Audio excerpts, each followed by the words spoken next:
Hey, this is Evan Longoria of your San Francisco Giants, and you're listening to Torture Cast. You're listening to a podcast by and for fans of the three-time world champion, San Francisco Giants.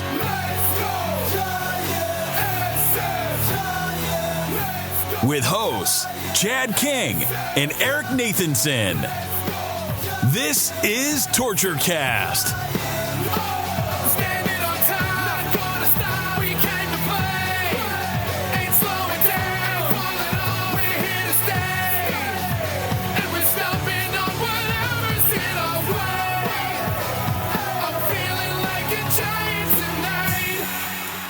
It's Monday, May 9th, 2022, and this is episode 251 of the Torture Cast, the podcast by and for fans of the suddenly streaking, hey, two is a streak, Willie, San Francisco Giants. I'm your host, Chad King, and joining me today, he missed last week, and boy, we missed his rant about fandom in the Giants community, but joining me is Willie Does Gregory, man. How you doing? I'm good. Congratulations to you guys and to us, all of us. 250 episodes. That's a pretty cool little milestone. Quarter of 1,000. So yeah, that's very cool. And yeah, I don't think I had as strong words to say about it last week as Eric did, but I've talked many times on this show about, being in Reddit threads and the doomers, like you're down one run and they're like, oh, this game is over. Might as well turn it off now. And, we went through, what was that, a 6-game losing streak there? 5 game. Yeah. 5 games. Okay. It felt like a million. But, that people were like, okay, break the team up. We'll try again next year. It's like, first of all, we're still right in there.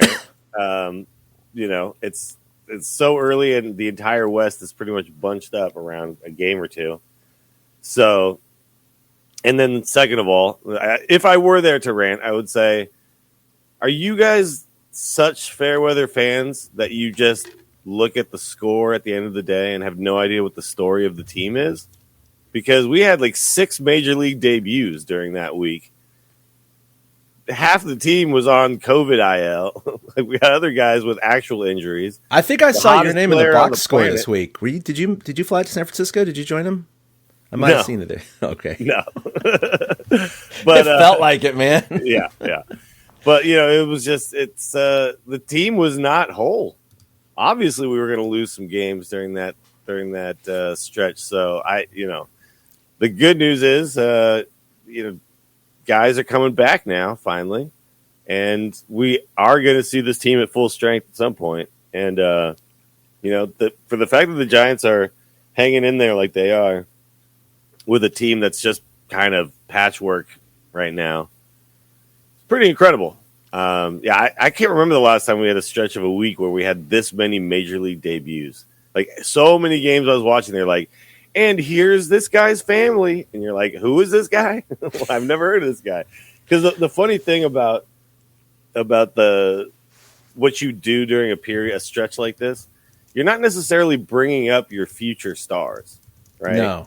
You're bringing up guys who have options so that you're not – like this is one thing people were like, well, why isn't Joey Bart at the majors? It's like, well, we don't want to ping pong Joey Bart until he's out of options, and then we can't.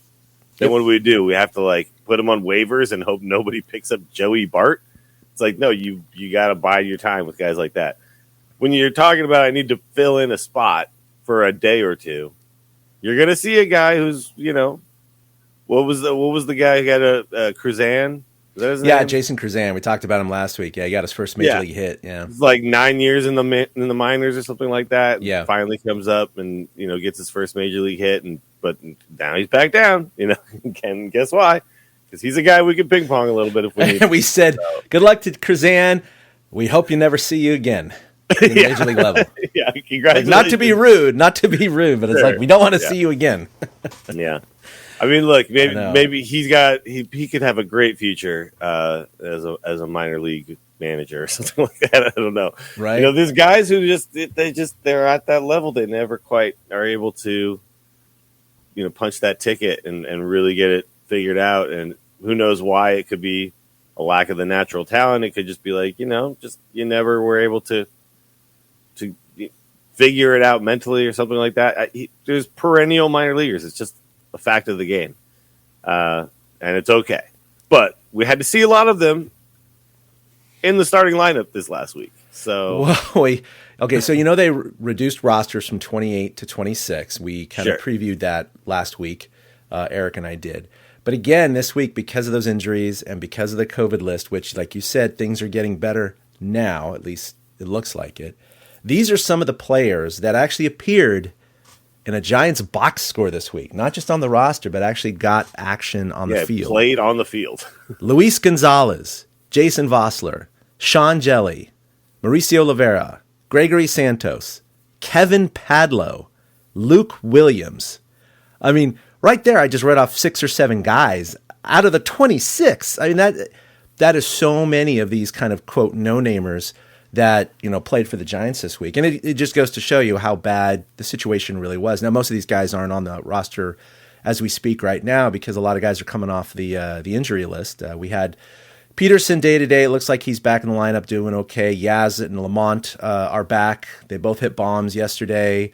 Littell, Leone, and Belt are all off the COVID list. Belt's day-to-day, but he should be back in the lineup today. Belt with the just another Belt bad luck. Like he finally goes back, he takes that bat, and he hurts himself in like the middle of a regular at bat. Yeah, what, dude? Stay on the field, please. I know. Want you to play so bad. That guy's got a cloud following him. Did you even mention Mike Ford and we mentioned Jason Krazan? I was just like, who are these guys? Yeah, I read off the list, a similar list last week because this was just this week. They were on there. Okay. But the previous week, you're right. There was Mike Ford, there was Jason Krazan, and I don't know, there was a handful of a few others that, it was crazy. It's like over the last 2 weeks, you're talking like 9, 10, 11 guys that have been bounced up and down. It's just insane. Yeah, we had Junior Marte, Kai Tom. Well, Marte, I think, is more. A guy who could stick around for a while. That guy's got some nasty stuff. And then we had the pitcher debut the other night too with the 6'11" Randy Johnson guy. Yeah, ties for the tallest pitcher. Randy Johnson without like a Randy Johnson fastball, but he looked good. He looked all right. So yeah, it's just with so many debuts, like so many games. I'm tuning in and I'm just going, I don't know who half these people are, but trust in Farhan, I guess. Trust in Farhan, yeah. Sean Jelly, there's a good reason. He pitched one inning and then was sent right back down the next day. Yeah, it's all. He had a good inning. He had a good inning. It's good. They were joking about the differential because right after him, Tyler Rogers came out to pitch. The differential between a 6'11" guy pitching overhand, like almost 12 o'clock, and then Rogers coming submarine scraping the mound. And someone put up a Baseball Savant graphic of the difference between those release points. It is remarkable how.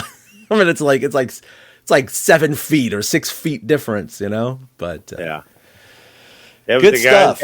He's got 1 inning of Major League Ball in his his record, and it's a 0 ERA. So congratulations. Yeah, our co-host Eric, he couldn't make it today. He's got some stuff going on, but he did chime in. He said that the Giants have already used more players this season than in all of 2002, a year they did go to the World Series. It's pretty remarkable, and we're May 9th. So, well, that was a different era, obviously. Of course, completely different type of team.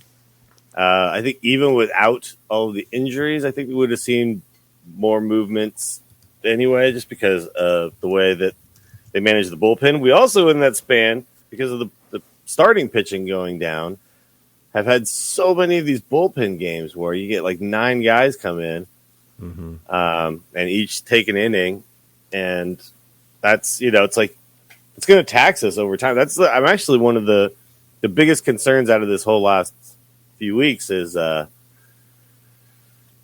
just hope that this is not going to wear down some of our important arms throughout the entirety of this season. I was listening to KNBR the other day, and Cameron Q was on, and that was one of the things she had echoed too, is that we've already had a lot of innings out of some key arms.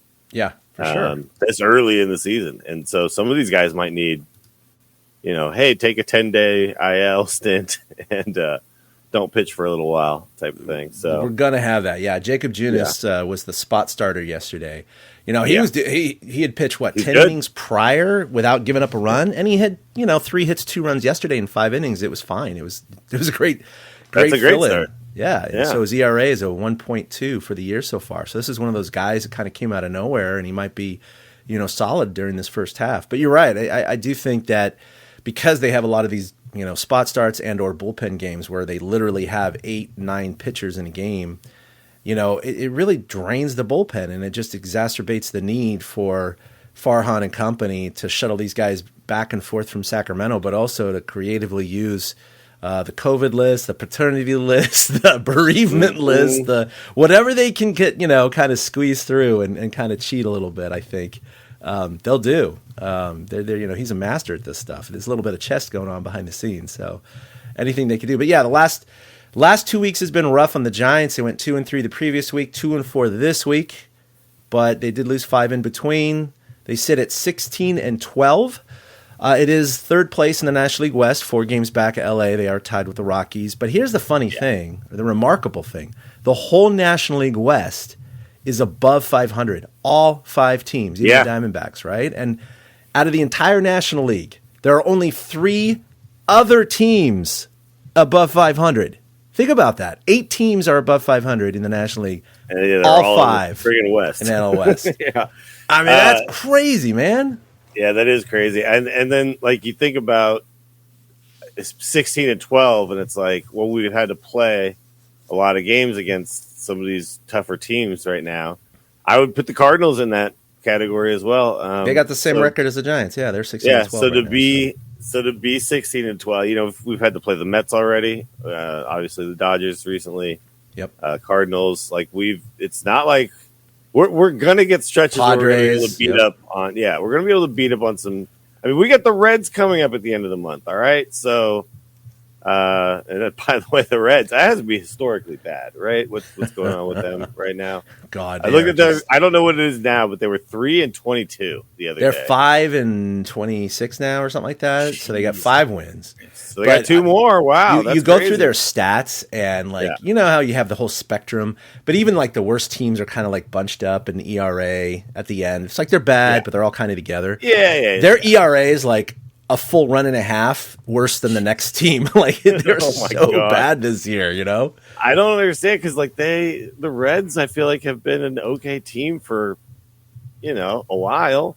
The lot, let's think about the mid 2010s. Yeah, Giants had to go through them.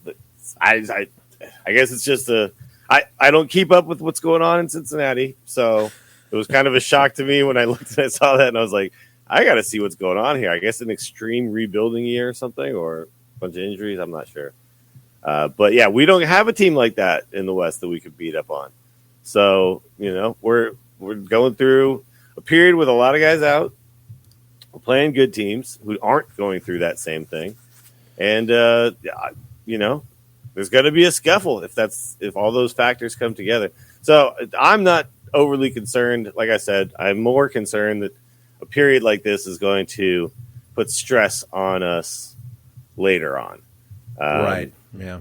But the good news is we have a coaching staff and a management staff that's, I think, is cognizant of that and aware of that, and is going to utilize players in such a way that they can counteract the effects a little bit. So, plus these guys, they come, you saw Yaz, he came off the COVID and finally hit a splash hit bomb.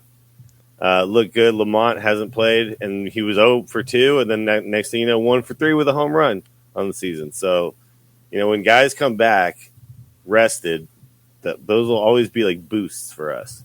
But we're going to get a lot of that over the next month and a half. And that was a difference in the game yesterday, right? I mean, that was all 4 runs were from Yaz with a sac fly, a bomb, and then Lamont Wade's 2-run bomb. That was all 4 runs, and they won 4-3. So, yeah, these returns they could not come any sooner because the Giants they're not sinking in the West. They're only 4 games back. They got expanded playoffs this year, so I think that's the one thing that we have to rest on is if the Giants and Dodgers or the Giants and Padres or three teams or whatever it may be have an epic duel in, August and September like they did last year, where it was just back and forth, just winning 8 in a row before they lost one, winning another 6 in a row before they lost one.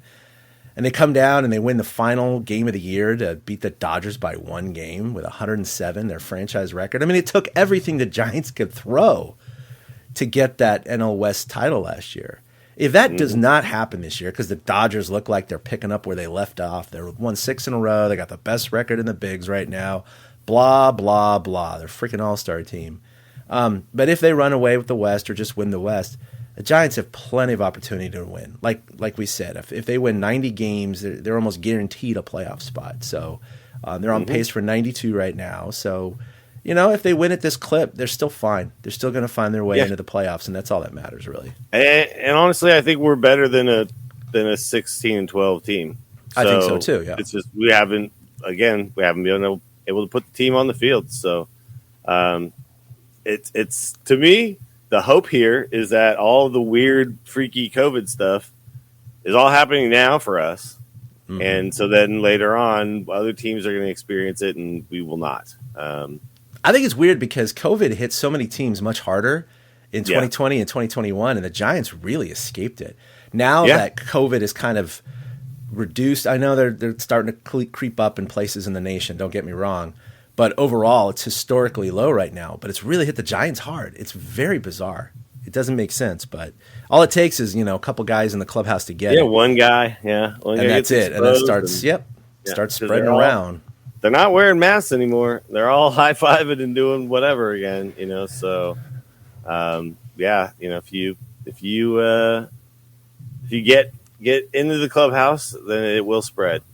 Luckily, it was not everybody, which, I know a lot of people are vaccinated, so it's kind of one of those things where it's like you never know which guys are actually it's gonna get through. Right. But I don't even know if it was reported like how many guys felt symptoms or if they just tested positive. I never read anything about it. It was just testing positive. Yeah, that's about it. Because that's all they have to disclose, right? They don't disclose vaccination status. It's just they don't have to wear masks because 85% or more of the team and staff are vaccinated, and that's the only thing that they had to meet. They just don't disclose. Yeah, who isn't basically, And there's players and staff that probably aren't, but it's their right, I guess, and whatever. It's dumb. You want to be an idiot, whatever. Yeah, you want to be an idiot. I guess it's a free country, whatever. So I will say this too, the last bit about kind of where the Giants stand right now before we get into some of the specific things that happened last week. I think personally, and I said this 2 weeks ago, that maybe the Rockies are better than we thought. You did, yeah. But I don't. It's not because of Chris Bryant. So I think they might be better than we expected them to be, but I don't think that means that they're a team that's going to be in contention for the entire season. I really do think when everything gets shaken out at the end of the year, we played 162 games. It's going to be San Francisco and the Dodgers, and San Diego maybe in the mix too. Mm-hmm. Colorado and Arizona are definitely going to fall off. We're not going to have 5 teams over 500 in the West. So that's the other thing about this start and why maybe in the stands it's like, oh my God, we're in third place, in the middle of the pack. And it's like, yeah, well, every team is overperforming right now in the West. Even the Dodgers. I'm sorry, but the Dodgers are overperforming right now. I don't think that they're going to have a 730 win percentage for the entirety of the season. So, they'll have some injury problems at some point. They'll hit the skid at some point too. So, it's like it's a long season. We're very early in. It's a month in right now. So for sure. I just got a comment here about vaccinations. I think I'm going to stay away from that. Yeah, let's just avoid that one, okay? Yeah. Yeah. To that person who's listening, you're totally misreading what was said, and you're wrong. But that's okay. We're not going to go into that. Talk about it. Yeah, I'm not going to do that right now. This is the Giants podcast. One of the things the NL West, like I was saying, was really tough. It's 85-55, man. That's playing 607 ball. I mean, that's insane. If you were to put it in standings, the NL East is 19 games back. The NL Central's 24 and a half games back. Whew. The AL East is the only one that's kind of doing almost as well as the Giants, playing 524 ball. But it's a tough division so far. But it's early. We're only 20-something games into the season. So, hey, real quick, I want to get before we actually get into note stuff, which I guess we have gotten into some of it. I was listening to, I think it was Marty Laurie. Yeah, he was saying that he really thinks, you're talking about the AL East, he really thinks that there's a real shot the Giants get Judge next year. And I was like, I think it's always been a pipe dream for sure. Yeah, I was like, that seems like not the Farhan style signing, but I was like, I mean, hell, I wouldn't turn that down. But I mean, why do we think that's a real? Why do people think that's a real thing? I guess I'm not really up on that. Yeah, well, I mean, the contract is coming up, and he's always grown up a Giants fan. I think it's just, again, wishful thinking. Look, we've seen Farhan; he stays away from these large contracts, and Judge and his, I think Boris is his agent. They're not going in for let's do a 2-year contract, a 3-year contract at a moderate price, right? No, he's not the player that's going to do that. So. No, they're going to be looking for the payday here. So yeah, I think that's wishful thinking, but. It is what it is. I mean, obviously we'd welcome him, but he has a history of injuries. But despite that, I mean, he's still performing at a crazy level. He's just smashing the ball. He's a monster. He's a monster. I mean, the guy is, He'd be getting too old for that stuff. So again, it just good. Look, with Farhan in command, we can't ever hope for things like that. I'm not saying it's good or bad if they get Judge or not, but my Lord, it's. All I know is that they need some a little bit more consistency in that outfield, considering they had 16 straight seasons now with a different starting left fielder for opening day. So it's getting a little old. It's becoming a running joke right now. But I mean, look, pitching I think is the other issue right now because of all of the injuries and COVID. They've had all these little spot starters. We just mentioned the bullpen and the taxation on the pen has really reared its ugly head. I mean, some of these scores lately, 9-1, 7-1. I mean, the Giants have had some kind of laughers on the wrong end of the stick this week. So their team ERA, they've always been in the top 3 or 4 the last couple of years, and they were there just 2 weeks ago. But over the last 2 weeks, they have the second worst ERA in the bigs at 5.01. I know, and so their team ERA for the year has ballooned to 3.57, which is 14th. So it's basically right in the middle of the pack of Major League Baseball. And that is not where the Giants are used to being. Again, guys, it's early. We're less than a quarter of the way through the season, so we have a long way to go. But let me put it in comparison. The Dodgers, their team ERA is a microscopic 2.07.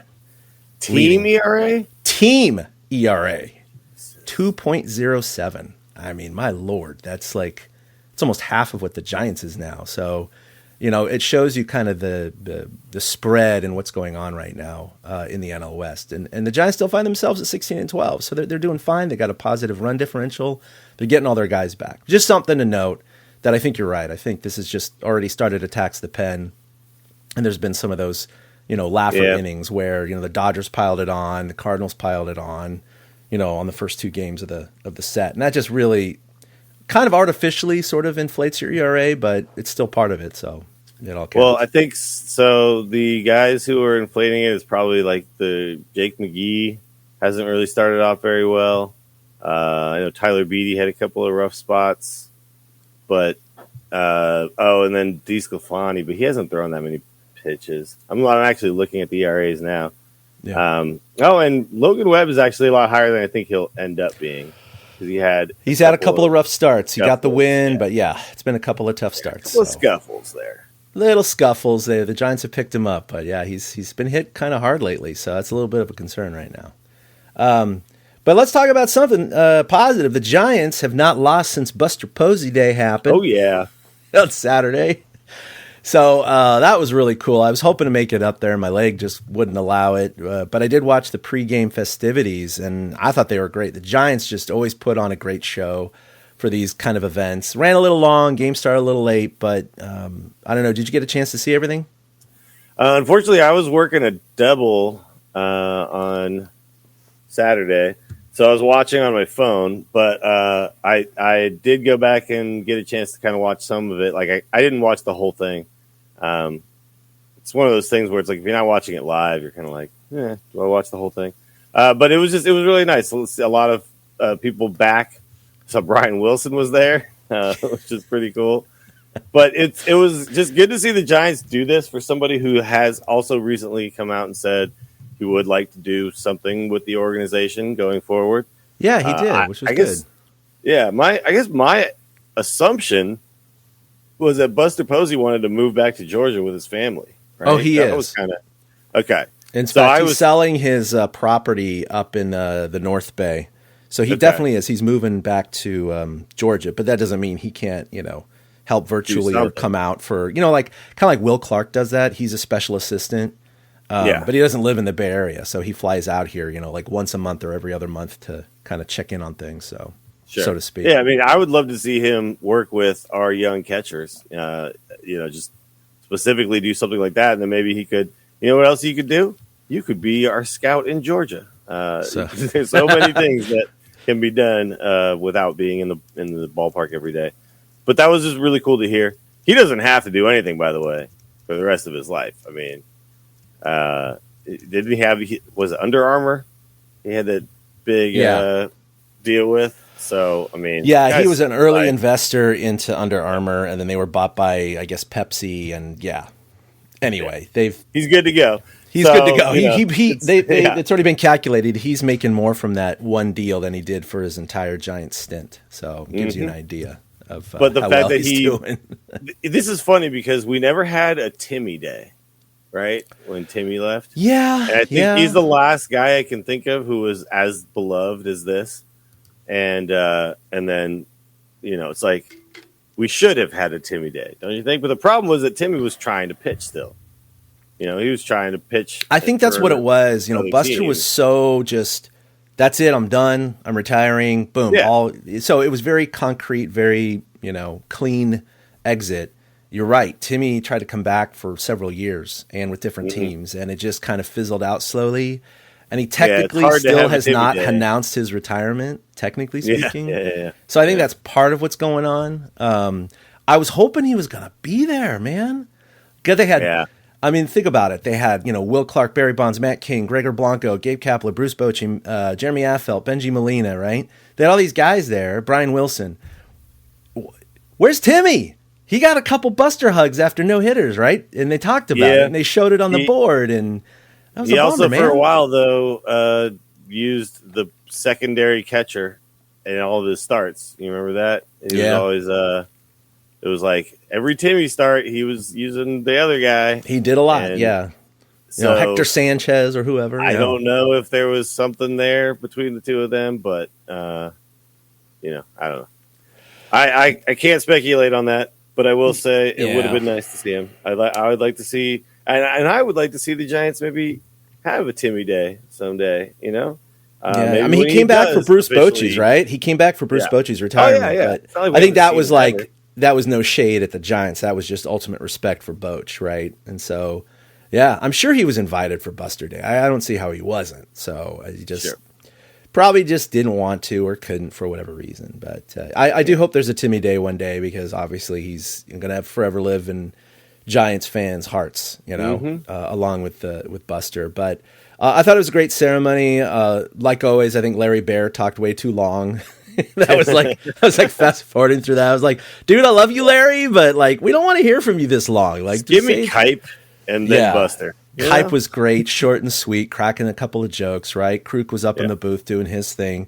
Benji Molina was great. He always seems so genuine on Twitter, and whenever I've seen him, he was like a little kid up there. He was just reminiscing and going, "Hey, thanks, I got a ring," and everyone was laughing at that. But of course, he was eventually traded to the Rangers, whom the Giants faced that year, so he was guaranteed a ring either way. He was thanking Buster for the ring. That is a unique experience, right? As a catcher, like to literally be replaced in the middle of a season and have a team absolutely turn things around the way they did, and then go on to win. It's like you have to feel like, oh man, was I really in the way? Was I really the piece that? But then it's like, no, because then I went to the other team and we got to the World Series. So it wasn't me.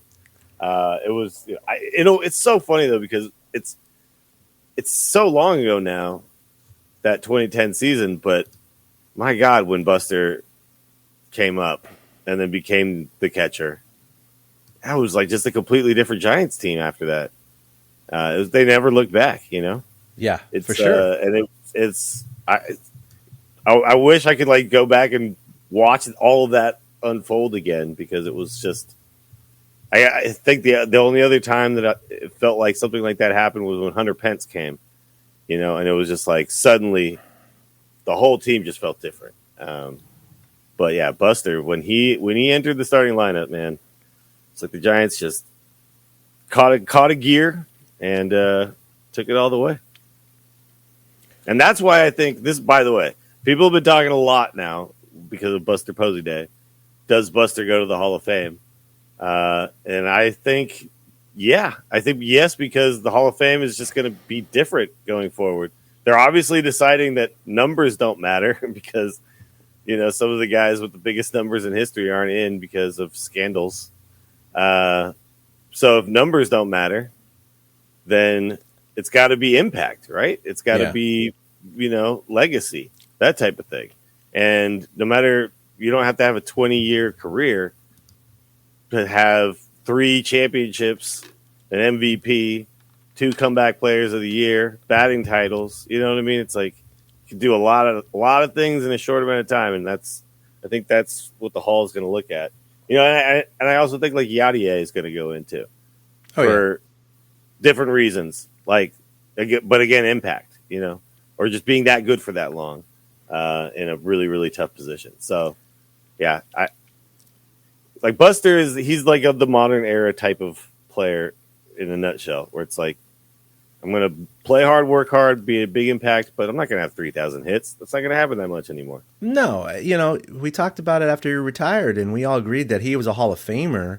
And yeah, statistically speaking, his numbers are kind of right on the cusp, right? But you got to factor in the leadership, the 3 World Series, the 2 comeback players, the MVP, all the intangibles, the way the Giants and other players speak about him. I mean, he's a Hall of Fame type of player. And for those who are like, well, he's about 40 home runs short and 300 RBIs and 200 hits. And it's like, well, yeah, physically he could have played another 2 to 4 years and he would have crossed all those thresholds. Does it really matter? Like, I don't know. That's what it's so frustrating. It's like, okay, so what if he's stuck on with the Giants or another team, for God's sake, right? And he hit, 280, 260, 300, whatever it is, for all 4 years, accumulated those stats. Then people go, aha, check that off the list, and now he's a Hall of Famer. Because we're going to really remember those last 4 years, 3 years, 2 years of his career where he did nothing. Like, seriously, like, come on, man. That's not... I mean, the guy also caught 2 no-hitters in a perfect game. Yeah. So, there's so many things that you can point to that are like, look, this is what a Hall of Famer is. Let's talk again too about he completely destroys his knee or whatever. He loses the season. The Giants have no chance, right? So it's like that's the type of thing that I think needs to be looked at when it comes to Hall of Fame. It's like not like, oh, how many hits did you have? It's like, well, no, when you were in. Was your team significantly what was your impact? Better? Yeah, exactly. Was your team just so much better because of you? Then that's Hall of Fame stuff to me. I will say this though too, like everyone's been talking about it. I'm almost like, yeah, I'm over the Hall of Fame. When I was a kid, it was like such a hallowed thing, and then Wasn't now it, I'm though? like, yeah, and now I'm like, oh, you're just gonna pass over people because you just didn't like them. Okay. I visited the Hall of Fame in August of 1995, so I was 21, 22 at the time. And I mean, it was kind of like a mecca for me. Yeah. I had always wanted to visit it. It did feel like hallowed ground. Like everything in there was so special. And although I still respect the Hall of Fame, you're right, man. The view I have in my head now has a lot less reverence than it used to have. And it's because they still have all of these wishy-washy. The fact that the writers can do this and get on their high horse and judge people morally for this, I have a hard time with it. They still have all of the stuff though, like the memorabilia. Oh, that right? and that stuff is fantastic. It's great. It's like here's the bat that Babe Ruth breaks used. the record. That ball is going to the Hall of Fame. You're like, okay, that's where it's supposed to be. It belongs in a museum. It's like that type of thing. And so it still has that. And I guarantee if my next trip, I will go. I went to it when I was on tour with my band, but I didn't go in. But I was like, I have to go to it. I was like, guys, I have to like go where the place is and just like see it. But we were like driving in a van with 4 other guys who don't care that much about baseball. Don't give a crap about baseball. I'm not going to force them. Yeah. But like, I can just see myself if I'm inside, I'm doing that like museum walk around thing where it's like hands behind your back, slowly just kind of walking slowly up to each thing, reading the plaque completely, giving a moment before you like slowly walk on to the next thing. Like I could just, it's like taking it all in. Like you said, hallowed ground would be the feel. But I guess it's just when it comes to the players that are in, it's like the modern era of it has a lot less, like weight than it used to. It used to be like, oh, this guy's a Hall of Famer. That's incredible. That's crazy. That's a special guy. Now it's like, okay, a special guy, they're not in. Special guys don't make it in anymore, so it's weird. But yeah, Ben Molina got his he got an autograph on his jersey. He was wearing a Posey jersey, and then he got a Buster hug. So that was pretty cool. I think the guy was pretty genuine. He was like a little kid. Jeremy Affeldt cracked jokes. Matt Cain was really short and sweet. Kind of looked nervous. He's like, "Hey Buster, you're really good. Thanks, man." Bochy had a couple of good stories as well. Definitely talked about how fast he was. He is made of speed, blazing speed. Exactly. He's real fast. Kapler and a few others spoke. So it was a great pregame ceremony, and the Giants went out to go whoop some ass. I think that was 13-7. And in fact, I think this is the only highlight I have today. But it was Wilmer Flores in the bottom of the first, already down 1-0. He came up with the bases juiced and did this. 2 balls, 2 strikes. High drive! Left field! On a hair! And it's a grand slam for Wilmer Flores. You gotta love the Dwayne Kuiper does the instant excited high drive. Because it's gone. We saw a few of those. The Yaz no doubter yesterday, but this one, he got all of that. I mean, and it was great. It was classified as a sinker, but it was above the zone, and he just turned on it. He got under it. It was great. Good shit. Yeah. Man. But that was kind of the start of the good weekend for the Giants, with as far as home runs were concerned. We mentioned Yaz and Lamont going deep as well. So maybe the Giants are getting their hitting shoes back on. That'd be great. I hope so. I think we have we talked about the ball much on the show? I don't think we have while I've been here, but this is one thing people are talking about might be hurting the Giants more than other teams is the fact that they've deadened the ball a little bit this season. Mm-hmm. So you got Darren Ruff, tons of warning track shots. He could have 4 or 5 at this point that have gone out. He only has 1 on the year. Is that right? 1? Yeah, and he hit his first on, I think it was Saturday. Yeah. Yeah. So, and a lot of these, Brandon Crawford's talked about how he's had a few that have died on him. And, so it's like these guys, you have to crush it to get it out of there nowadays. And the Giants were, MLB leading that season. So there was an article last week, and I can't remember where it was, if it was USA Today or one of those rags. Maybe it was The Athletic, but it was looking at the first month of Major League Baseball in terms of offensive production. And everything has fallen off the table offensively. Mm-hmm. Home runs and batting average primarily are down. Strikeouts are up a little bit, but that has nothing to do with what you just said about the ball. So that's what they were zeroing in. It wasn't batting average, it is partially batting average balls in play. It wasn't contact rate, because the kind of ball doesn't have anything to do with swing and misses, right? It's just about how far the ball is going. And all those power numbers are way off the board and outside of statistical probability with a 95% confidence, meaning there's something going on. So, and they're pretty much zeroing in on the ball right now. So it's the ball. We'll see how the ball. They got the humidor in every single stadium now. Yeah. So trying to make a consistent ball. But what they've essentially done is kind of deaden the ball, and that's fine. I'm not totally against having a consistent ball everywhere. I think that's okay to have that be a goal. Maybe we've overtuned it just a touch, but I think the other big thing is a lot of players have decided that they're, based on what the trends are recently, that their swing is going to be more of an uppercut, hit the ball out of the park type of swing. Right. So now what they're doing is they're popping out. So they need to potentially alter their swing to be a little more straight and line drive focused, and then the batting averages, I think, might come back a little bit. But I think that, like you said, that's why the batting averages are down, because everyone's hitting pop flies that are getting caught now instead of going out.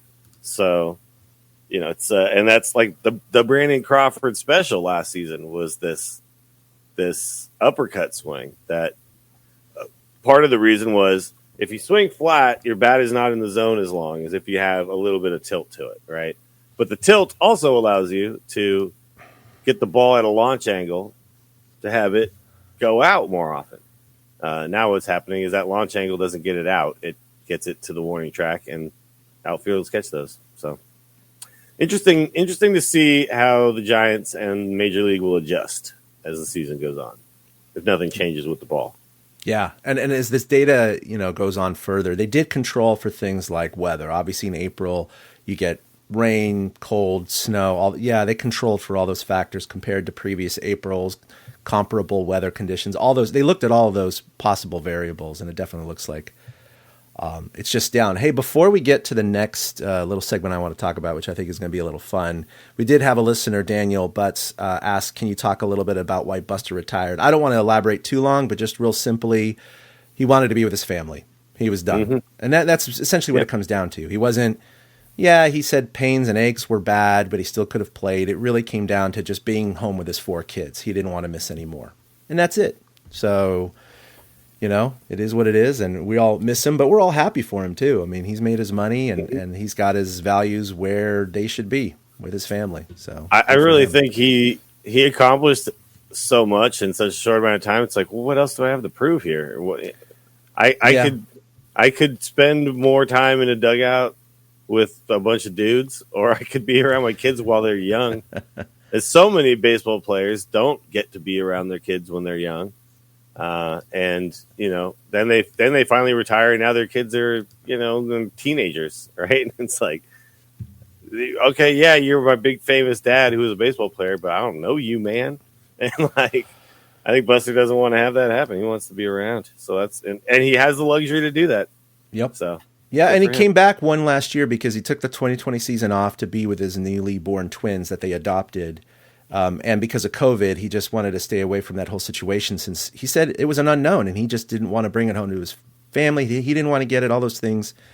But he wanted to come back in 2021 to prove that he could still play. He was like one little, because he had down, 18 and 19, right? He just wasn't the Buster Posey of old.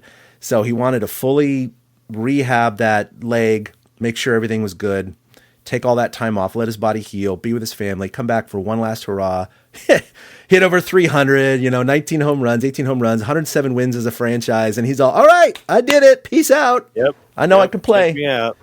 So it was good shit.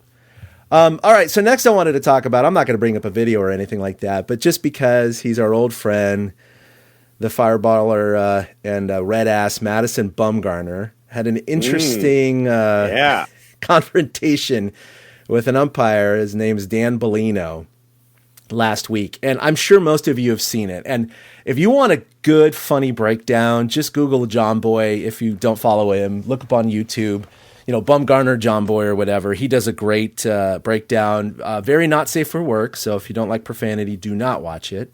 But essentially, Madison Bumgarner, as we know with his days as a Giant, would get ticked when a ball was, 2 inches outside, an inch outside, he thought caught the corner, the umpire called a ball. Or a ball that actually was inside and, was called a strike or whatever.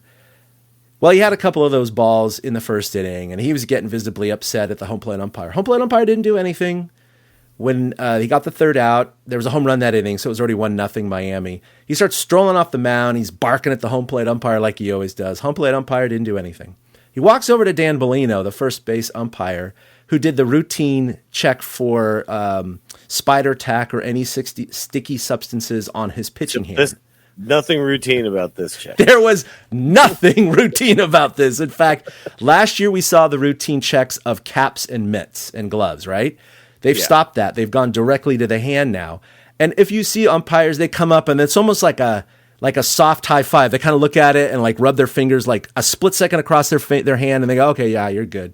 And they just really walk all off. you got to do is you got to touch the middle finger and index finger. Yeah, right. Because and that's all they're two doing that are going to matter. So if you just kind of feel the tips of those two fingers, and nothing catches you as strange, then okay, cool, we're good. And Dan Bellino, I don't know what the hell was going on, but instead of just doing a casual check and a quick check, he proceeded for about 5 to 6 seconds to do a full hand massage on Madison Bumgarner while he never looked at his hand. He looked straight into Madison Bumgarner's face. Madison, for the first 3 seconds or so, was looking down at his hand, kind of going, this is kind of taking a little long. Looked up and locked eyes, eye to eye, and then just lost it. Absolutely lost it and started cursing. And Dan Bellino, bam, ejected him right away. It was complete bait. The John Boy, Brady, what are you doing, man? What are you doing, man? Oh, my God. It was so awkward. It was so weird. But yeah, I mean, Bumgarner, it's so funny because do you think Bumgarner really thinks in those moments I'm actually going to beat this dude's ass in the middle of this field? Like, do you think he just sees red in that way? Because we've seen him, in this state so many times. And some of me thinks he knows everyone's going to hold him back, so he knows he could kind of yell and scream or whatever. And there was some of that. You could tell he was he was being held back, but it was like, Madison could break free from that bear hug from that fat coach if he wanted to, right? So what was funny is if you watch the John Boy, he's I'm gonna F you up, man. Yeah, I'm gonna F you up, man. Like he just kept saying that over and over again, and I'm like, does he think that if they let him go, he will just just MMA style, take down and just start going to town on the umpire. I mean, I'm sure he could, but it was quite the scene. And Bum got tossed after the first inning, and then the manager comes out dude, I got to throw 8 innings of bullpen now. Come on, here we go. All right, I'm not going to play the whole John Boy clip. I think I put it right to where he starts the investigation. So there may be some profanity here for those of you who don't like it. I do apologize, but here's John Boy's quick explanation when he's investigating his hand. Usually looks something like this. The ump just fiddles There you go. around There's with the it and usual. says, all right, Yep. you're good, see you later. But in this case, Mad Bum puts his hand out, and the ump just kind of stares at him, and you can see the catcher stops and looks, and he's like, something weird's going on like, here. yo, what is and happening? something really weird. Look at the way he's looking at Madison there. That his umpire is upset Yeah, with Bumgarner for this is showing up the challenging home him. plate umpire, yelling at him as he walked. So Exactly. he's mad at him, and he is going to massage his hand for sticky stuff and just never look at his hand once. Just stare straight at his face, kind of daring eye contact. Mad Bum feels it happen. Megan looks up and then looks down and then he goes, and the wait guy a minute. just still staring as he's massaging his So hand. creepy. It's awkward. It's serial killer stuff. It's bizarre. Nobody likes it. It's incredibly uncomfortable. And I don't know. It makes my stomach hurt. And I just, gross. And Mad Bum, he's finally in real time, he looks up. He's like, what are you doing? And he goes, you got something to say? Fuck you. And the ump tosses him. That's Get it. out of Boom. here. The Diamondbacks get ready. Torey Lovello, manager, jumps over the railing. Badass. Oh, man. Then it goes on with, I'm going to F you up. I'm going to F you up. Yeah. But that's what it was. Like you just said, Daniel was saying, it's weird that he wasn't even the umpire involved. No, he wasn't the umpire involved. Basically, he was defending the home plate umpire. He was like, you're challenging my crewmate? You're challenging my crewmate? Okay, I'm going to bait you. And he knew that Madison was going to take the bait, and he was going to throw him out. That was his plan all along, and it worked. Now, I'm not saying to credit to Dan Bellino, But at the very least, he did come out with a public apology saying that was unprofessional. He shouldn't have done it, blah, blah, blah. He didn't say anything explicitly like, I should not have baited Madison Bumgarner to throw him out. He just apologized for his behavior, recognizing that it was immature and unprofessional. But so many national people have come out and said, how come you can find someone like a Madison Bumgarner or whomever for saying something, getting ejected, having some sort of behavior like this? Yet an umpire can do something like this, and then there's no repercussions for that person at all when he directly affected a game by getting your starting pitcher ejected and taxing your bullpen for 8 innings. And that's stupid, all because of a personal affront. This is the thing. These guys feel like they can do whatever the hell they want. And so that's why you see situations like this. Yeah. And you need to hold everybody on the field accountable for their actions, players and umpires, because they're, like you said, affecting the outcome of the game. And that not only affects the outcome of that game, that affects the outcome of the next week or so. Because now, like you said, you got 8 innings of bullpen ball you got to get through on that day. And then you got to get another game the next day. Baseball's played every day. So it's ridiculous that, the umpire just, okay, I'm sorry. Now he just goes back to work and does whatever he wants the next time. And, it's like think about how different the consequences are for different professions. And it's crazy. It's like, why are we defined like certain people as like untouchable? Yeah. And it just shouldn't be that way. So, at the very least, he should be like suspended or something for a couple of games, You'd think, right? Just, hey, man, just, you don't get to do that kind of stuff. So anyway, it's stupid. He's definitely on my shit list when it comes to umpires now. So him and Angel Hernandez. Us, yeah. At least Joe West is retired now. So sure, the umpires are just hastening their demise at this point, aren't they?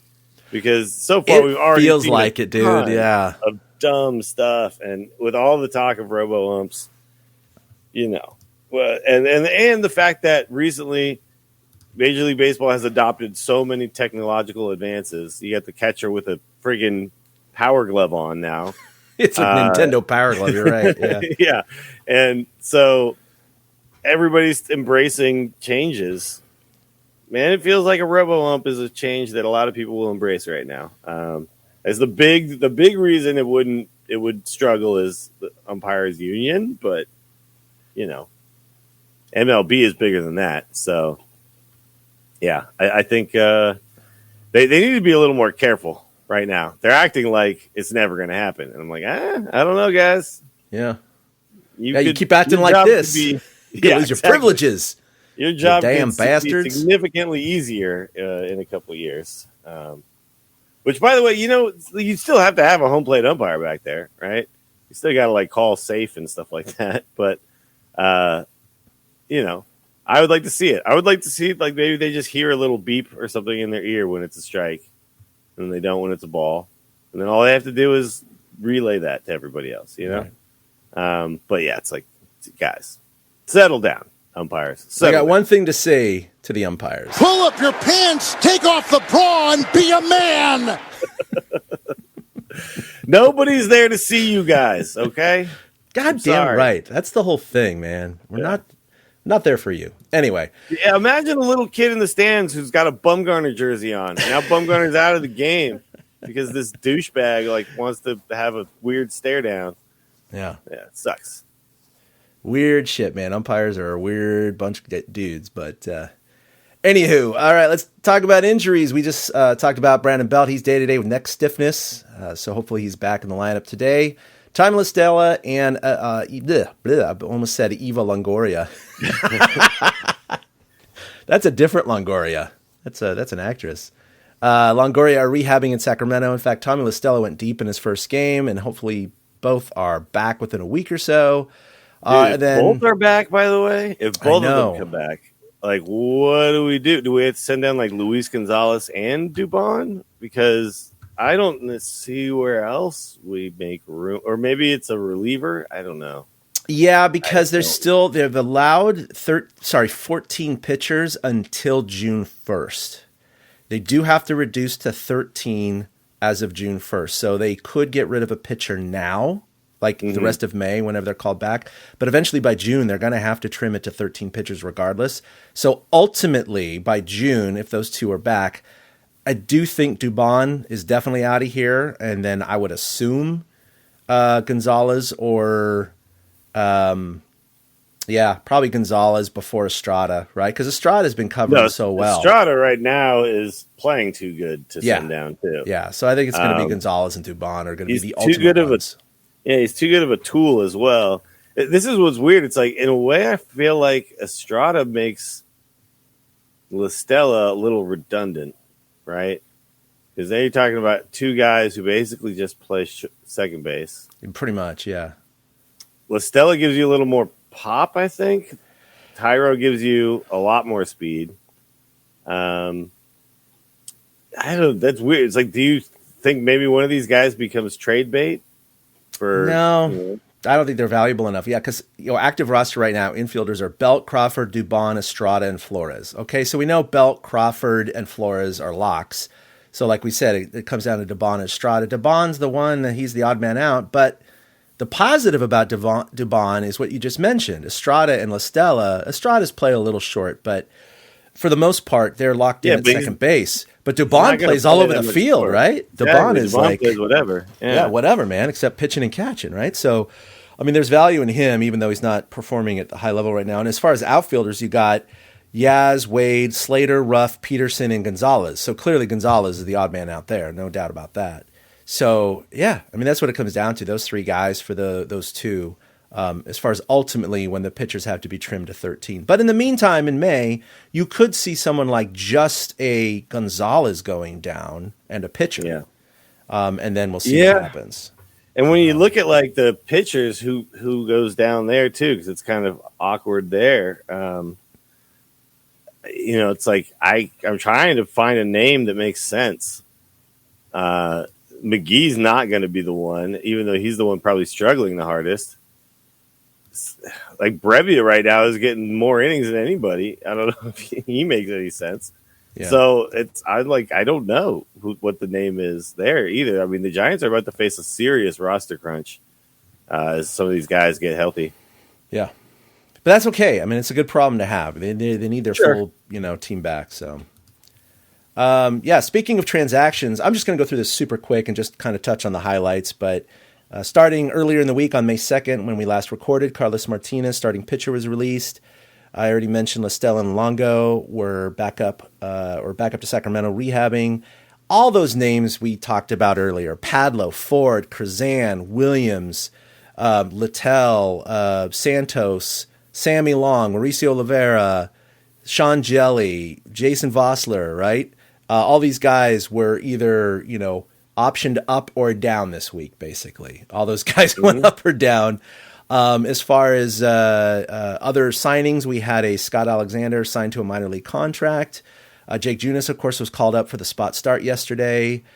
And I have not seen the transactions for today yet, but I believe Junis might be – is he still on the roster? I think he still is. I think he's still on the roster today, but Beatty, by the way, was DFA'd. And that's what I was getting to, Yeah. I haven't seen if he's – I don't imagine him clearing, right? And some team wants him, you think? He was the number one pick for the Giants in 2014, right? And he's a guy that we put so many hopes on for the last 8 years, and he just never became the guy that we expected. And obviously the Giants thought the same, and so – they DFA'd him this week, and I haven't heard. I don't think waivers are cleared yet. If he clears, then he's back in Sacramento. But like you said, I would have assumed that someone would pick him up.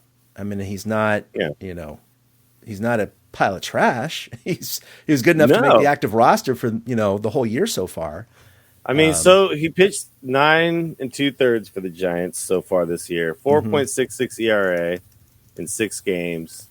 Not fantastic, but it's the guy's got talent. Obviously, like you said, I mean, he was the first overall for the Giants, and he's a name we've been hearing forever.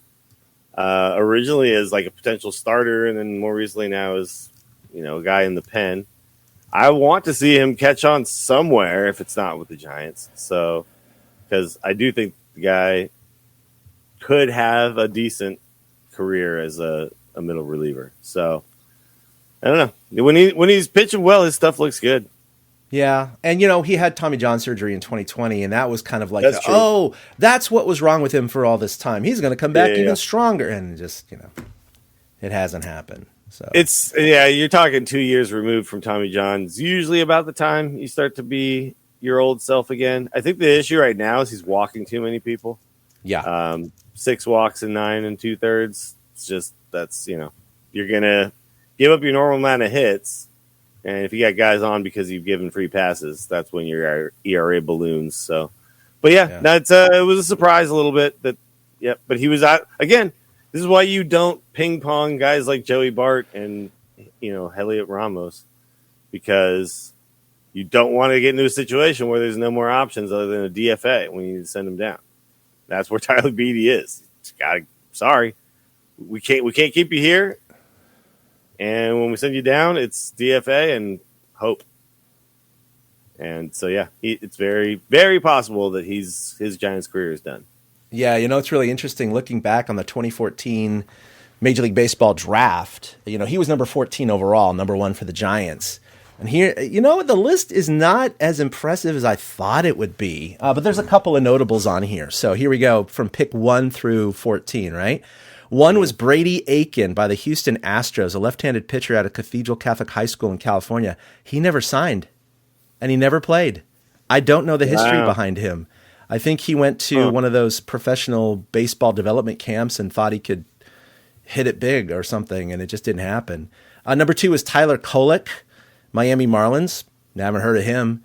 Here's 3 and 4, Carlos Rodon. Wow. Now a current Giant. How about that? He went number 3 to the White Sox, and number 4 was Kyle Schwarber. Of course, he's mashing right now. That's a good name. Yeah. Then Nick Gordon, Alex Jackson. Then we have number 7, Aaron Nola. So that's another pretty notable signing right there. Kyle Freeland for the Rockies, Jeff Hoffman. Then Michael Conforto. He's not playing right now. He's out for the entire 22 season. I know that because I drafted him, and now he's not playing in my fantasy league. Max Pentecost went 11. Cody Medeiros, number 12. Trey Turner, number 13. Right before Tyler Beatty. Crazy, right? Stupid Padres. We could have had Trey Turner. Oh, my God. Trey Turner. By the number way, 13. I'm looking at the list now, too. You know who we could have had? Matt Chapman. Matt Chapman. Matt Chapman went number 25. Currently on my MLB The Show Giants roster, Matt Chapman is my starting third baseman. Yeah. What's interesting, though, is you look down the list, down through like pick number 100, and there's just no one that has made it, So, there's nothing like the Giants really missed on other than Matt Chapman. Yeah. Matt Chapman is a pretty strong name there, but strong. In MLB, he rakes, dude. Oh, my God. Yeah, he does. Man. Yeah. And in real life, he rakes. Interesting draft class there. All right, pretty cool. All right, well, who's hot? I got Yaz coming off COVID list, 6 for 16 with a home run. That's like a 385 clip. Luis Gonzalez, 6 for 17. Carlos Rodon, he's still doing well. He got a loss against the Dodgers. He didn't pitch poorly, but though. that was kind of a tough luck loss. It was a tough luck loss. He pitched well. We lost the game by 1 run. Yeah. I'll say this about that Dodgers series. Like, one game was really bad and one game was really close. It really felt like, remember last year in the playoffs where it was like we get blown out in the games we lose, and then we have these close games that we pull out. Yep. It's like this just feels like how these teams are going to play each other this year again. It was only a 2-game series, which is weird. It's just like we're playing our rivals. Like, 2 games? What? Yeah. But even though we lost both, I felt like it was a lot more competitive than it might have looked. Well, a lot of it was just lost in the last.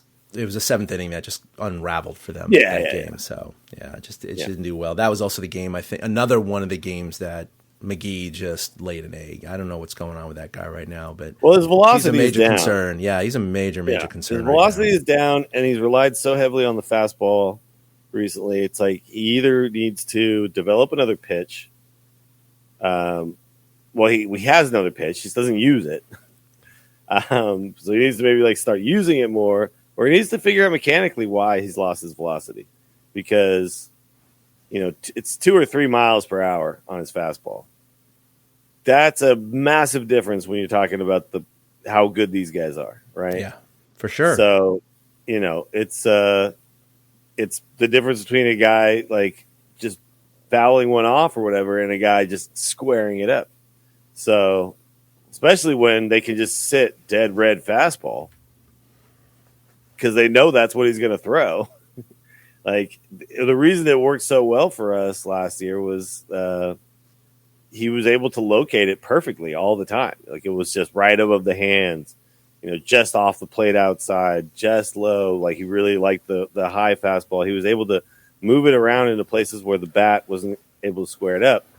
Now, with a couple miles per hour off of it, even when he locates it well, guys are able to see it, adjust, and turn on it. So, he's giving up loud contact, and that's not a good sign. No, 8 runs in his last 8.1 innings, 10 hits over that, even 4 walks, and only 4 strikeouts. It's just ugly innings, too. Like coming in, like you said, it's just the unraveling innings, right? Where he comes in, all of a sudden it's like, oh, my God, and a 2 on, no out? No. And that's what's been happening with him lately. So I'm hoping, maybe he's a guy who needs to take a little time away, spend some time with some coaches, figure out exactly where mechanically he's off. Like, maybe he's dropping the shoulder. I don't know. Farhan's like, hey, Jake, anyone pass away lately that we could put you on the bereavement list? You having a kid? You need to go on the paternity Third cousin, twice removed, maybe. Hey, what is this extra line on your COVID test here, huh? What is this? Yeah. I mean, that's funny that we joke about that, but that really is kind of how they use those lists. They do, man. But yeah, he's a guy who's been around so long, and he's still like in the quote unquote prime of his career. Like, he's not a guy that gets sent down when the roster crunch happens, right? Like, he's kind of, we're paying him enough. He needs to be here. No, look, Duvall, obviously they had been flip-flopping closer roles at the beginning of the year. Obviously it's Duvall right now because McGee struggles. And Duvall, I mean, he came in the 9th inning yesterday, and it didn't get dicey, but when they had the tying run on second, and freaking Giants killer Nolan Arenado up at the plate, I thought the game was over. I literally did. I just sat there, and I was like watching on my phone because my daughter had a play yesterday, so I was outside after the play was over. I was like, that's it. He's definitely going to tie the game. He's probably going to hit one of the Coke bottle. And Duvall got to a full count and got him on the strikeout. So thank God they needed that win. But it sucks that Jake McGee is really struggling so bad, because that's definitely a good, big contributing factor to the team ERA right now. But I think another thing with Duvall, like you brought up, he's definitely the closer at the moment. That could change, obviously.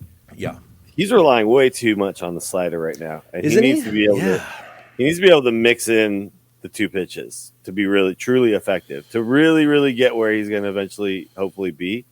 Because I think of like what was it, K-Rod? Like, he had the nasty slider, but he also had the fastball. And so you couldn't sit a pitch. And right now with Camilo, it's like he's a little bit wild. He's maybe effectively wild, you could say, but it's not really that effectively wild when you're only throwing 1 pitch. So, right. Yeah. It's like he's just pounding the slider in there, and it's like, guy, you have a good fastball. We know this. Use it. Mix those in. But he has the stuff, man. We could be looking at, it's a guy who gets like 40 saves in a year. And I think the Giants would really like to see that happen, because I don't want to have a rotating situation anymore. I would like to have the guy we know we can rely on. You really hope so. Duvall's still young, and the thing is, Bart's still young too, calling the pitches when Casale's not in there. And so you kind of get that inexperienced battery, going on in late, tight game situations, which, again, like you were saying, maybe the fastball needs to be out there a little bit more. I don't know as much. I haven't seen enough consistent 9th innings to know if he's shaking off Bart more often than Bart's calling the slider too much. I don't know. But I actually haven't been paying much attention to that, so we'll have to maybe pay a little more attention. By the way, we do have a question in the chat about Bart. Is he going to make it in the bigs? I say yes. I think it's his rookie year. Yes, his average sucks, but I think that's a little bit of, he strikes out a lot. He leads the team in strikeouts. He also has 3 home runs. So, when he is making contact, he's making loud contact. I think it's his rookie year. It's like we've been talking about it for so long. Mm-hmm. We kind of forget that, yes, he did play some last year, but he didn't play enough to qualify for that to be his rookie year. This is his rookie year. This is his rookie year. So, yeah, he is technically a rookie. And, I mean, the strikeouts, that's the big thing, guys. I mean, 30 strikeouts and 55 at-bats. That's more than 50% of his at-bats. Mm-hmm. That's insane. Like, if I think what he's doing is he's doing the game plan, the Giants' game plan of look pitches, and then when you think you get it, you swing hard at it. And, this is probably fairly new to him, and he's got an adjustment period here. And it's a month in, so it's too early to be like, okay, well, we've seen enough. No, he's not good enough. I think really the problem is, he's been hitting AAA pitching for so long. Now he's hitting Major League pitching. It's going to be an adjustment period to that. So, it's like I think the issue is Buster Posey seemed to adjust so easily. Well, Joey Bart's not Buster Posey, and we can't expect him to be. We cannot expect that. Kind of player. No, he's a completely different kind of player. He's never going to win a batting title, but he could definitely lead a team in home runs, right? So, to me personally, I've seen enough signs of like positivity from him that I think the one thing that he's missing is consistency, and that's something that you can develop at the major league level. So, yeah. I think he will settle in. My prediction is he's going to be with the team the entire year, and after that we'll see. But I think he's going to be just fine. Yeah, Marky also says, I wish him luck. They have to stick with him for a while. They did invest a lot of time into him, and I know they have guys, lining up behind him already in the minor leagues. None of those guys are ready, right? No. Not Honey Bishop. There's not another option. Patrick Bailey. Patrick Bailey is his name. Yeah, Bailey. He obviously he's not ready. They have no one else. They have Kurt Casale. They would have to go on the free agent market. No one's going to hit even as well as Joey Bart is right now in terms of power and knowing the pitching staff the way he has been around and learned these guys for the entire year. So there's a lot of those intangibles as well. And yeah, he's going to be here for the entire year. There's no question about it. If he ends the year hitting under 200, that's a bad thing. But he's got plenty of time. Two guys who could hit under 200 and they're catching. He's got plenty of time. He's only got 55 at bats right now, right? So he's got plenty of time to bring that average up. I mean, if he's a guy, look, we routinely said we're happy with a Brandon Crawford hitting 235. We're okay with that because of his Gold Glove defense, right? I'm okay with Bart in his rookie year hitting 235 or whatever. Oh yeah, especially with averages down across all of the major leagues. I mean, I think the average now is 242 for an average major league average. Like that's it. It's like in the 240s and it keeps going down. So if he's hitting the Major League Baseball average or close to it as a rookie, I'm fine with that. There's no problem with that. If he's under 200, they're going to have an issue. Catchers historically too don't have. They're not always there for their hitting, right? I mean, obviously there's exceptions to the rule. You don't need a catcher to be your star player. We were blessed for a long time there to have a catcher who was our star player. Yeah. But historically, that's strange. That's odd. Most catchers are there because they call a good game, they play good defense, and then they're serviceable when they hit. So, we if that's what he is, he'll have a job for a long time. If he's more than that, then that's fantastic. I think the thing is there's just been so much hype. Everyone just expects him to be, the next coming. So, and we drafted him high.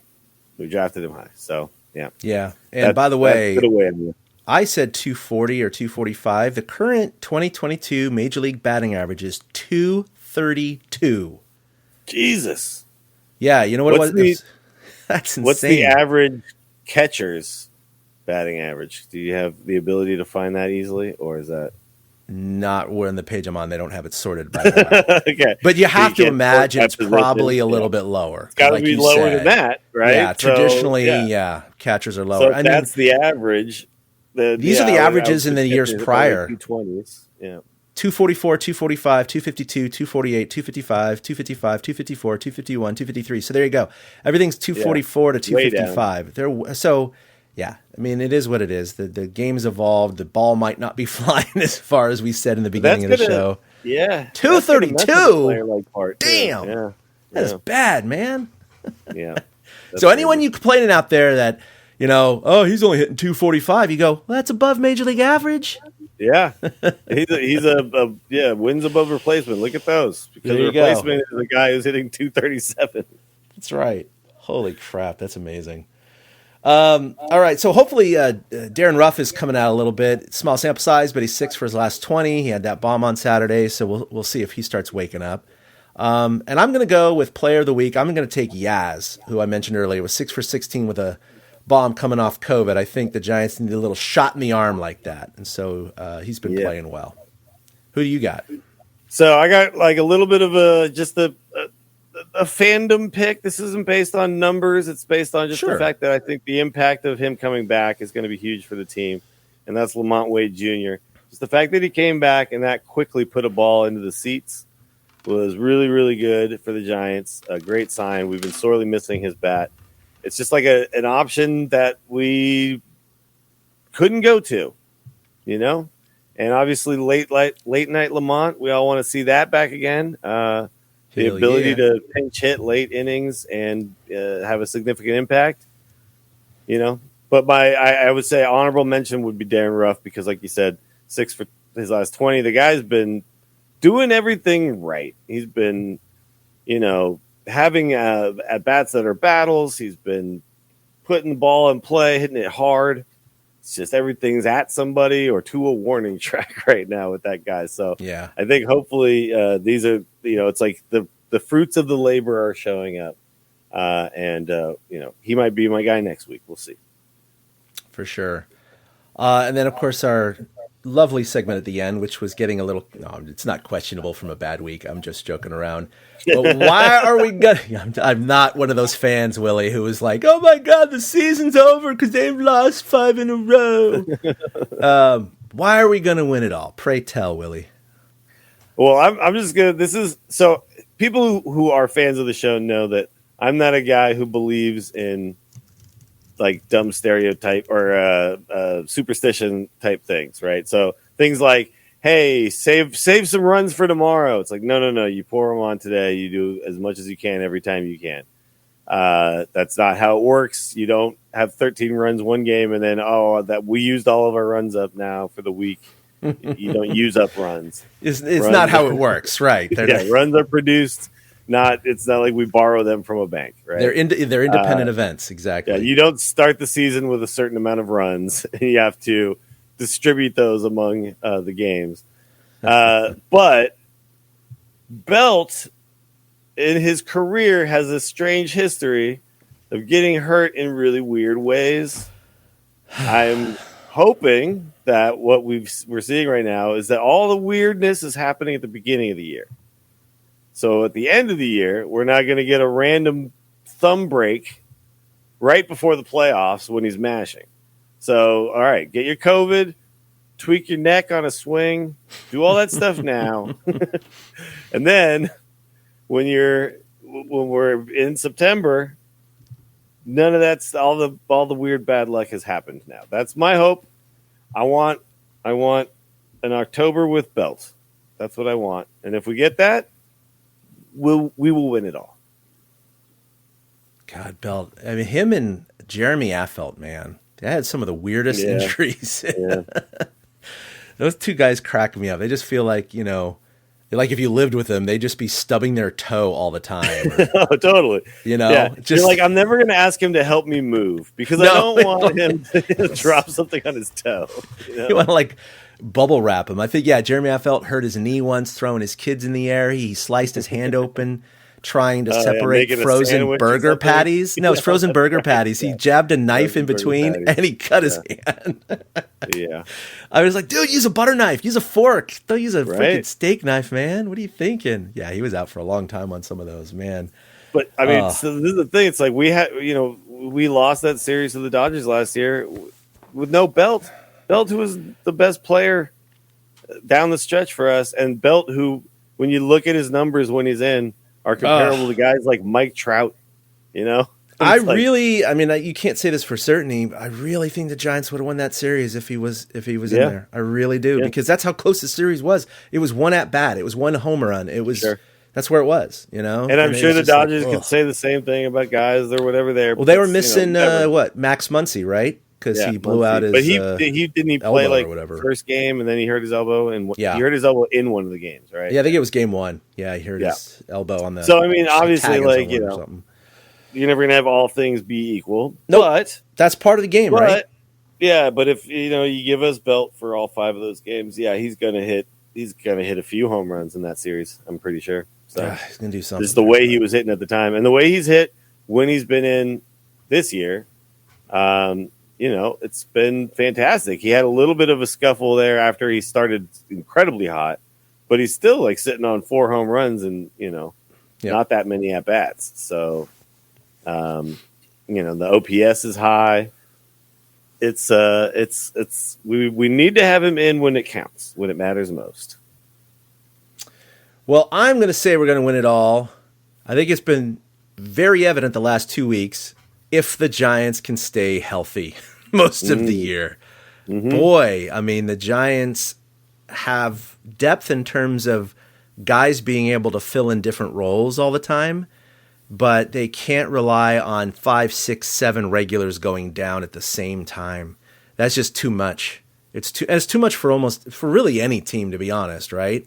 I mean, you get that many guys going down at once. It's just you're filling them in with AAA players, and it's too much stress on the team. Certainly 1 or 2 at a time they can handle, but hopefully that a big rash is over. But that's what's a little worrying about it, is because it's the beginning of the year, and typically injuries pile up, near the end of the year. So you really hope that this is just kind of a one-time thing, and they're just going to see a trickle of injuries the rest of the year.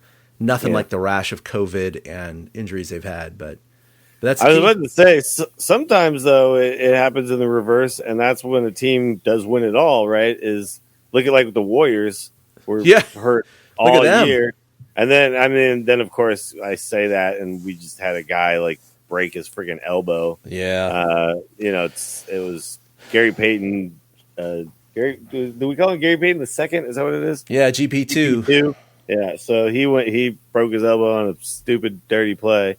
But it's not, it's like for a lot of the year, it was like no Steph, no Draymond, no Clay. It's like that's what, when we talk about like in the playoffs, it's like Brandon Belt going down is kind of like if Clay goes down. You know what I mean? It's like that's just a massive impact. He's the guy anchoring the middle of your lineup. So, we got to get healthy. We got to get healthy at the right time. So hopefully, we're going through all of that crap now. Yeah, it's funny. Both of our picks basically have to do with guys being healthy or not. It was too apparent. Yeah, the last 2 weeks. Yeah. That's why the Giants have been playing like shit. So we clearly have faith in the team that we can put on the field, right? Yes, they've proven that. Yeah, without a shadow of a doubt. If that group of guys is on the field together, that's a very good baseball team. Yeah, 107 wins kind of does that. Yeah, we want to see it. I want to see it at some point, this year. Yeah. All right, good shit. The Giants for this week have 3 against the Rockies starting tonight at Oracle Park. Then they have an off day on Thursday, and then they travel to St. Louis for 3. So they're going to have a rematch with the Cardinals before our next podcast, episode 252, which will be next Monday. You can follow us on Twitter at TortureCast collectively, at ChadK21 for myself, at Willie Dills for Willie, and at two out hits with the number 2 for Eric, who is not here today. You can also email us at torturecast@gmail.com.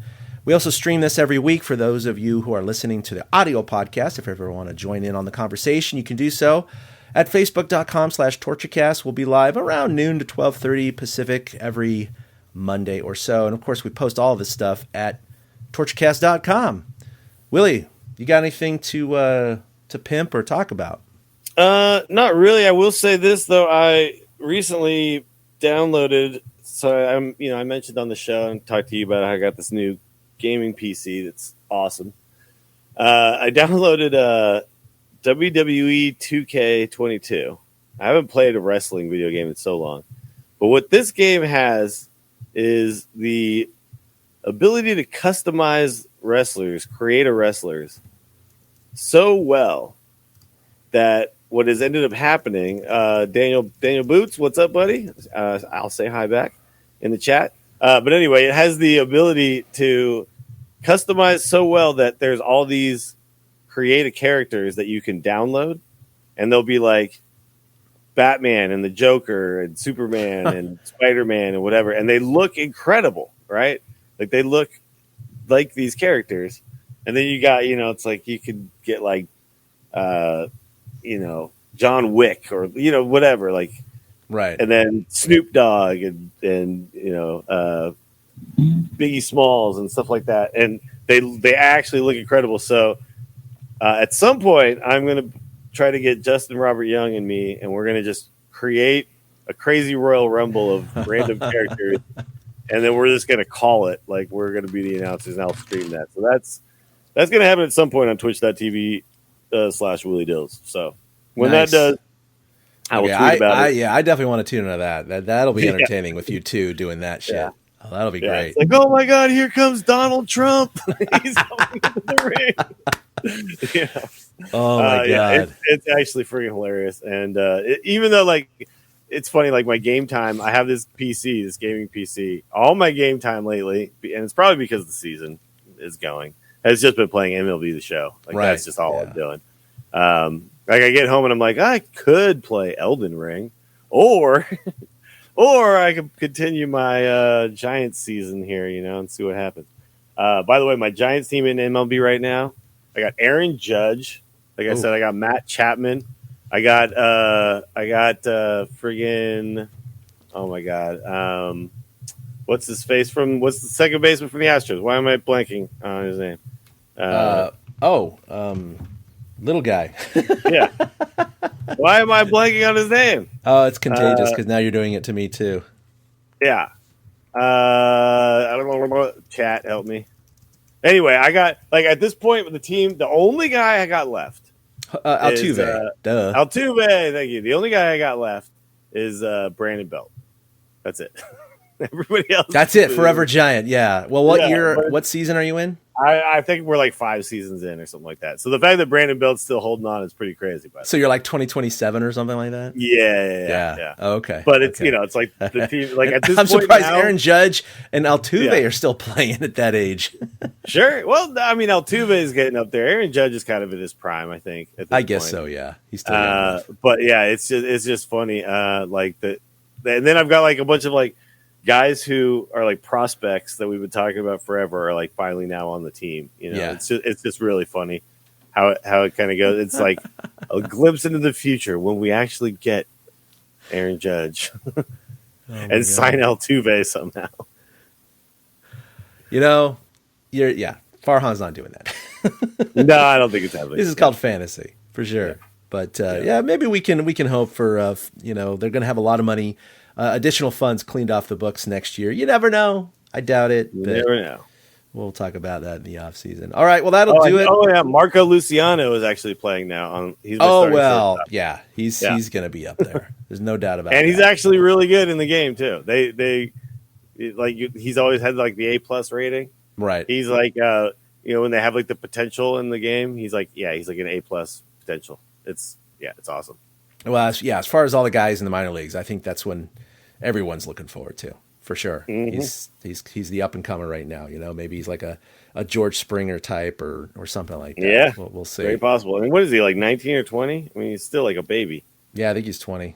Yeah, he's a freaking young guy. Yeah, we won't even see him for at least 2 or 3 years in the big leagues, but be good shit, man.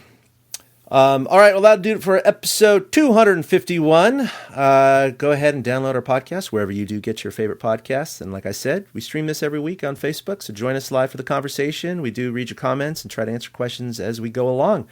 But for the missing Eric, for Willie, this is Chad signing off, and we'll see you next Monday for episode 252. Until then, go Giants. Boom. A big thank you to everybody for listening to the Torture Cast, the podcast by and for fans of the San Francisco Giants. Follow us on Twitter at TortureCast. You can also like us on Facebook or check out our blog at torturecast.com. I also want to say thank you to Ashcon and Bailey for letting us use their song Feeling Like a Giant for our intro. For Ben Lee and Chad King, my name is Willie Dills saying, we'll see you next time.